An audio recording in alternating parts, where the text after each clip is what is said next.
I bid you all welcome on behalf of Springs Community Television Project. My name is Dennis Apuan, and I am the convener and facilitator of this project as we go through the process of incorporation. This morning also happens to be International Women's Day. So all powerful women out there, thank you for sharing your stories with us. And also I would like to acknowledge the presence of children in our midst. Community television is all about every member in the family, regardless of your age or capacity, so welcome everyone. This morning I would just like to kick off or quote a few words from T.E. Lawrence, because this morning is about envisioning and dreaming and all that good stuff. This quote comes from T.E. Lawrence, and it says, "All men dream, but not equally. Those who dream by night in the dusty recesses of their soul, of their minds, wake in the day to find that it was all vanity. But the dreamers of the day are dangerous, for they may act their dreams with open eyes and make it possible." This morning, I wanted to say a few words about what Springs Community Television is all about. We are an association of persons interested in the creation, operation, and management of a local public education government access TV station, or PEG for PEG. It will provide a means for the dissemination of information or programs from public education and government as an extension of the First Amendment right to free speech. Our mission is to foster community dialogue and individual self-expression through television, the internet, and other electronic media. This morning, we are very honored to have as our keynote speaker Andy Koen, who is an award-winning multimedia journalist for KOAA News 5 in Colorado Springs and Pueblo. Andy started his broadcast career at KOAA News 5 in June of 2003. Wow, that's a long time. He has done everything from studio crew to producer to photojournalism and editing. He is a Pueblo native and graduated from South High School in 1997. Andy earned a Bachelor of Arts degree from Sam Houston State University in 2002. Some of his outside interests include playing guitar, going to movies, and playing with his dog. We are very honored that we have him this early, knowing fully well that he is also a father of 3 wonderful children. Friends, would you please welcome Andy Koen. Thank you, Dennis. When I was growing up, one of the things I used to hear my grandmother say a lot was whenever she was facing some kind of adversity in life, that she was going to pray to St. Jude until he stood on his head. And for those who don't know, St. Jude is the patron saint of hopeless cases, or the way my grandmother described it, lost causes. And getting the statue to stand on its head by praying so fervently was just my grandmother's way to kind of embellish things and take some of the seriousness out of whatever we were talking about. And as far as I knew, Grandma was the only person in the world who ever talked about St. Jude, let alone prayed to him. That was until I met Cheryl Collins. I was interviewing Cheryl for a story about the death of her son, Adam. He was in a halfway house in Pueblo and had managed to somehow get a hold of a lethal dose of fentanyl. And just before the interview, we were having this conversation, Cheryl and I, and she had brought up praying to St. Jude. And I mean, I felt this instant connection with her because of my grandmother. It didn't dawn on me at the time just how profound her words were. What she was saying was, by doing what I was doing, by reporting her story, by telling her story, by giving her a platform, it could be an answer to prayer. And I bring up Cheryl's story to open with because in my talk today, what I plan to go over is just tell some stories about stories and maybe some of the things that you don't always see on TV, what happens behind the scenes, and how it's shaped my career and my life, personally and professionally. I hope you'll forgive me, made some note cards here. You see, Cheryl, she had suffered in silence for more than a year, just trying to get some answers about how her son had died. She shared with me the internal investigative report that the halfway house had conducted into his death, and it was kind of heartbreaking. He got the drugs from another inmate there at the halfway house. He was visibly high to a lot of the other residents who were in there. And yet, to the point that one of the other inmates looked over to the drug dealer and said, "Well, what are you trying to do? Michael Jackson him to death." Adam went and laid on his bed and he fell asleep and never woke up. 12 hours went by before anyone even checked on him, before they bothered to call an ambulance. It was way too late. Cheryl wanted people to know her son Adam the way that she knew him. She wanted them to know him as the smiling young man in the picture she gave me, holding up his daughter, the one who had made a promise to his mother that he was going to turn his life around, and he'd even gotten a job, he was back on track. And yet, somehow, this thing had happened to him. She just wanted someone to listen.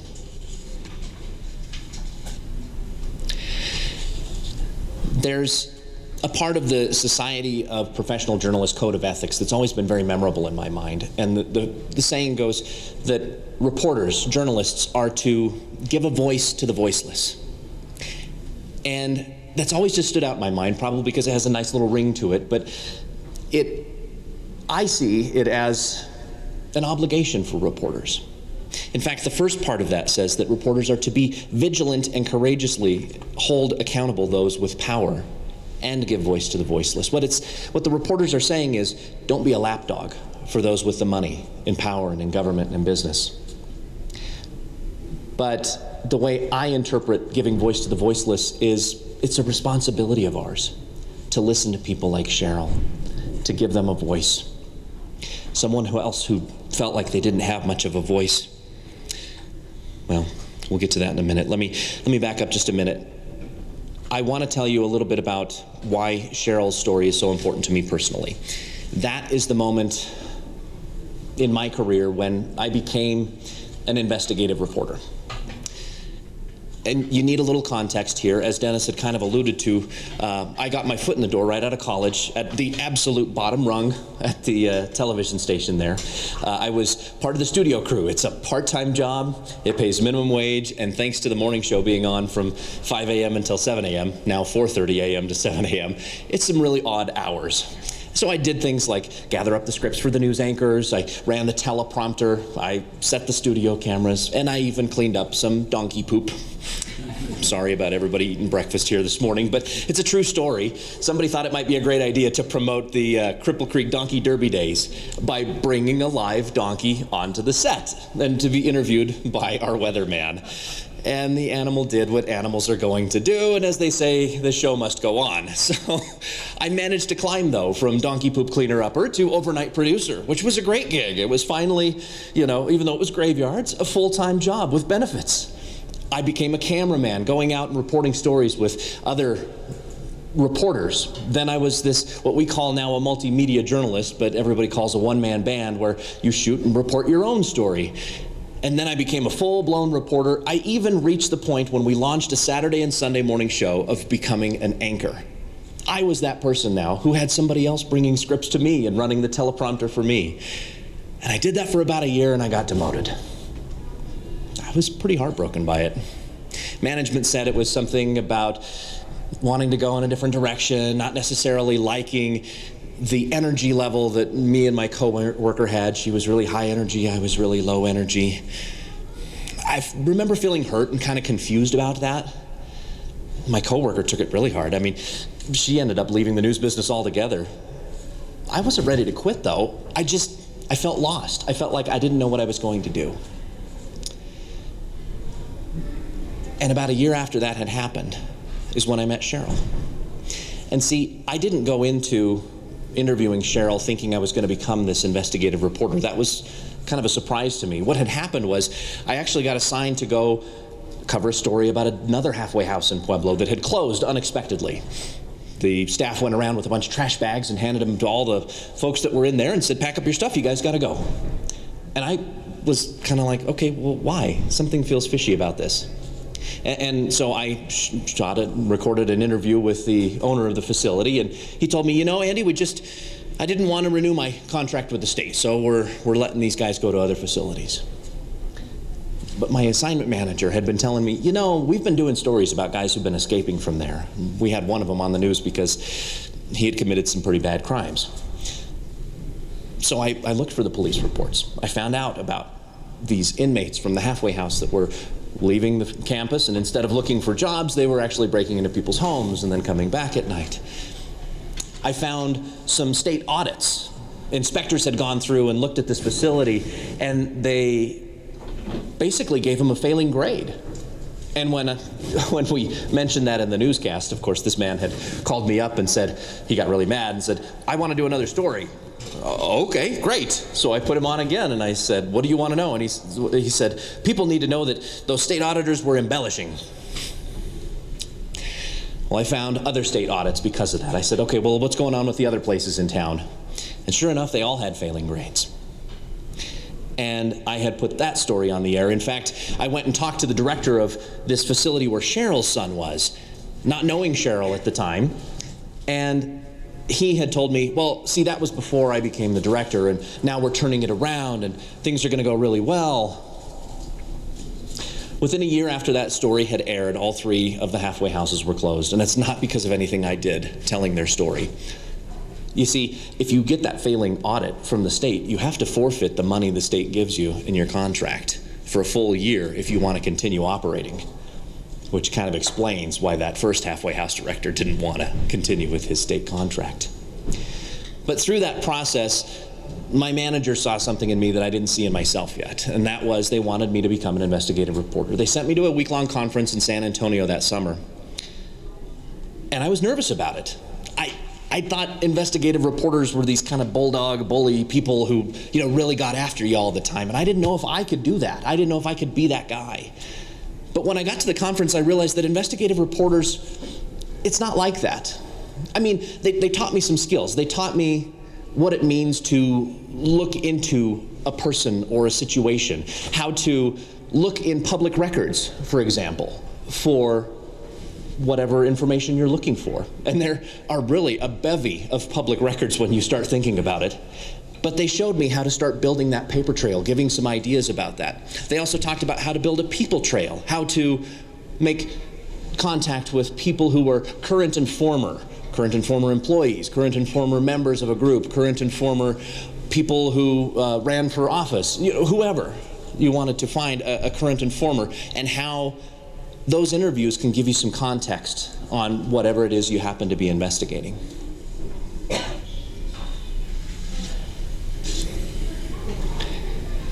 I figured out that investigative reporters are a lot like other reporters.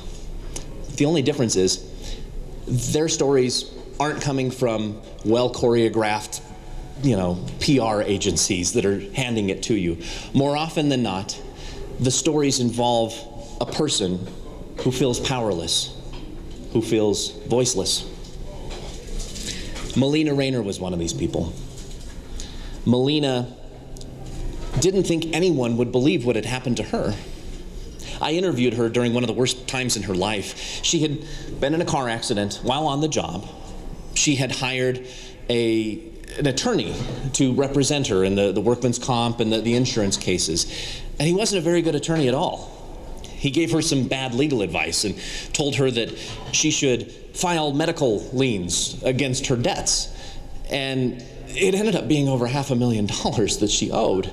But he told her, no, it's going to make you look like a more sympathetic victim to the court. He settled the case out of court for much less money than what Melina actually owed. She was taken advantage of by this person. But who would believe her after all of this string of bad luck? But I did. I believed her. Not because of the goodness of my heart, because I had gotten a call 2 days earlier and taken a trip down to the San Luis Valley to hear from another client of this bad lawyer. And this client had text messages where that lawyer basically admitted to his client that he was keeping his client's funds in violation of the law and basically robbing Peter to pay Paul. He was taking them from one person and paying them off to another. He was in over his head. This story doesn't really have a very good ending. We managed to track down the fact that the lawyer had his law license suspended. The law office was closed. I wanted to see the man sent to jail. I wasn't able to get that for Melina. I learned later, took his own life after being kicked out of the Bar Association. So you might imagine how surprised I was when Melina called me out of the blue a few months after the story had aired just to say thank you. And I said, well, Melina, what in the world are you thanking me for? I said, I wasn't able to get you your money back. I wasn't able to send this guy to jail or anything. And she said, no, you don't get it. You believed me. You listened to me. That's powerful. I'm going to close with one last story. And it has to do with the biggest disappointment in my career. Some inspirational speech, right? But bear with me, you're going to see where I'm going with this. What happened was, shortly after coming back from that investigative reporters conference, our newsroom got a call from a man who had an incredible story. His home was being foreclosed on, not by the bank, but by his homeowners association. And I couldn't believe it. I said, what in the world? The homeowners association, how can they take the house? Believe it or not, in Colorado law, homeowners associations have something that's called super lien priority status. I'm not making that up. It basically means that if you're an HOA, you get to step in front of the line of people who are owed money and say, Judge, we should be paid first. And I was baffled by that. It wasn't even my story. My coworker and somebody I look up to a lot, Eric Ross, was the one who had gone and interviewed the Wright family and talked to Christopher Wright about losing his home, and he'd gone to ask the lawyers for the homeowners association, because I guarantee you nobody on that board wanted to have their face on TV for this story. And they said, well, I mean, the guy didn't show up to court. There's not much we could do, and we do have this authority under the law. This law firm wrote the homeowners association law. They are a pretty powerful bunch. And I didn't want to let it go. So I started doing what I had learned from the conference. I started making a paper trail. I wanted to know how many other homeowners associations in the Pikes Peak region were doing this. More than a dozen had filed these liens and foreclosed on homes against people. So I put that story out there, but I wasn't done yet because I hadn't done a people trail. So I started trying to find anybody I could who was living in this homeowners association. Nobody would answer the door. I made phone calls, nobody would answer the call. I Googled the homeowners association name and came across a man who's very interesting. His name is Ron Pace. Ron is somebody who is a bit conspiratorial. He's very standoffish. He has filed many lawsuits, but more often than not, he knows his stuff. And he gave me a copy of the bylaws for the homeowners association, the covenants, something I couldn't get through a public records request. And he said, Andy, these bylaws are out of compliance with the law. And he was right. In Colorado, if you have a homeowners association, you are supposed to have an election of board members. This board had changed their bylaws so that they would just appoint whoever else they wanted on the board with them. I thought, I've got it now. I'm going to get the Wright family their home back. How could they have gone to court when they were violating the laws? So I went back to this superstar law firm. And guess what they told me? Well, Andy, you know, it's not technically a homeowners association. There's a loophole in the law. Man, I can't tell you how disappointed I was to hear that there was a loophole, that they weren't technically a homeowners association. So I went back to my paper trail again, and I started reading Colorado state law, the Colorado Covenant Controlled Communities Act. That's a lot of C's, isn't it? And I went word for word through that thing. And I found out that the homeowners associations, if you are a true homeowners association, does have that power to have super lien priority status. but not this other covenant community that he was saying that this homeowners association was. So then I went back to the courthouse. I looked up all of the foreclosure records that I could at the courthouse. And sure enough, the lawyers had filed saying, we are an HOA, we have this super lien priority status. So then I sent a snarky letter to these hotshot lawyers and I said, so were you lying to me or were you lying to the judge? They didn't respond. But you know what they did do? They did call an emergency meeting of all of the homeowners. You had to have more than 50% of the homeowners within the association be there in order to make a covenant change to the bylaws. They called this big public meeting and we showed up. And the lawyer got in my face and said, no, this isn't a public meeting, you can't be here. And I said, but there's Ron. And Ron's waving me over. Ron invited me to come. And so he gets a little nervous and he says, okay, well, here's what I'm going to do. And he gets up in front of this crowd of homeowners and he says, well, let's take a vote. If you want the media here, hold up your hand. Every hand in the house went up. I felt a little vindicated by that. And not because, see, I'm disappointed still. I wanted to get the right family their home back.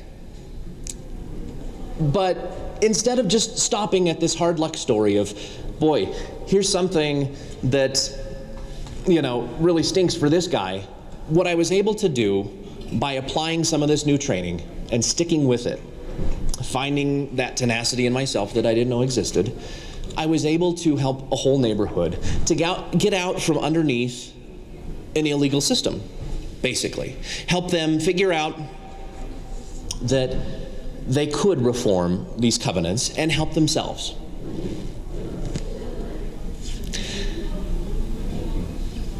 Taking time to listen to people is powerful.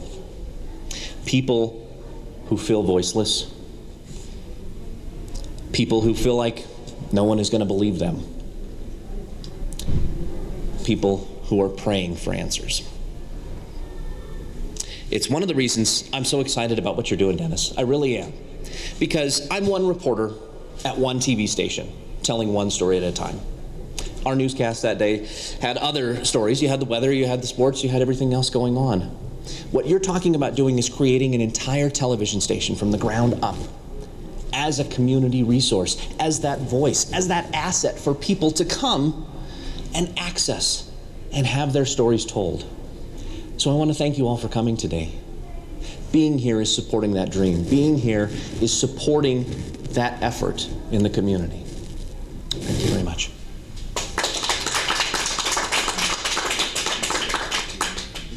Thank you so much, Andy. You are such a captivating storyteller. I'd like to hear more if we were ever gathered around the fireplace with s'mores and stuff. Those were really great stories. And, as you all know, community television is a great means to provide diverse communities a platform to tell their stories, to hear each other's stories, and to create new stories altogether.